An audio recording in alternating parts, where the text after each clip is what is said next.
भारत में हिंदू लोग तुलसी जी के पेड़ की पूजा क्यों करते हैं, जानिए।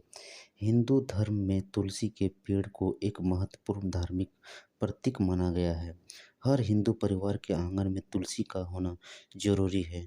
तुलसी की महत्ता को दर्शाने के लिए पुराणों और ग्रंथों में कई कथाएं प्रचलित है। एक कहानी कुछ ऐसे हैं।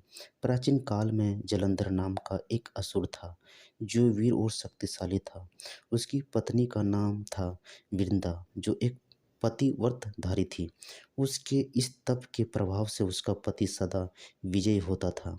जलंधर लोगों पर अत्याचार करने लगा और देवताओं से युद्ध करने लगा, लेकिन युद्ध में वो हमेशा जीत जाता था। देवताओं में हाहाकार मचा था।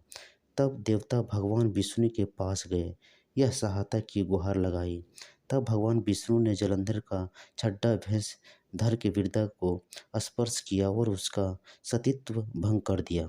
वहीं उसका पति जो वृंदा जो युद्ध के कर रहा था, वो युद्ध में हारने लगा और उसका सर कटकर वृंदा के आंगन में गिर गया।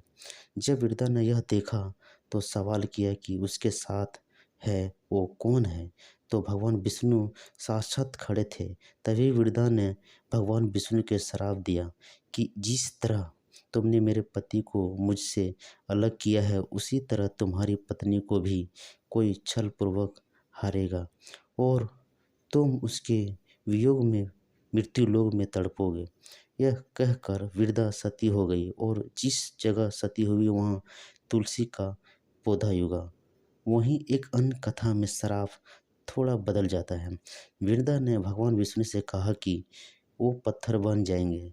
तब विष्णु जी ने वृंदा से कहा कि वो उनके सतीत्व का आदर करते हैं और वो तुलसी बन सदा उसके साथ रहेगी, और जो व्यक्ति कार्तिक एकादशी को तुम्हारा मेरे साथ विवाह करेगा, उसकी हर मनोकामना पूरी होगी।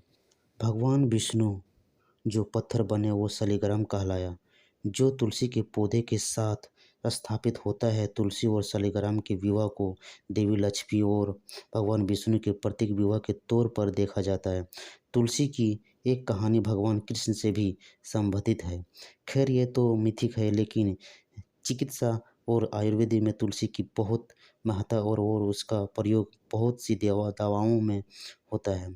यह हमारी सुबह की चाय के साथ ही हमारे दैनिक जीवन का हिस्सा होती है।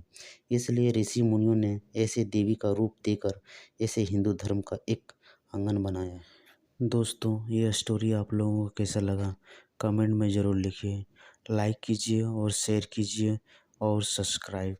जय श्री कृष्ण।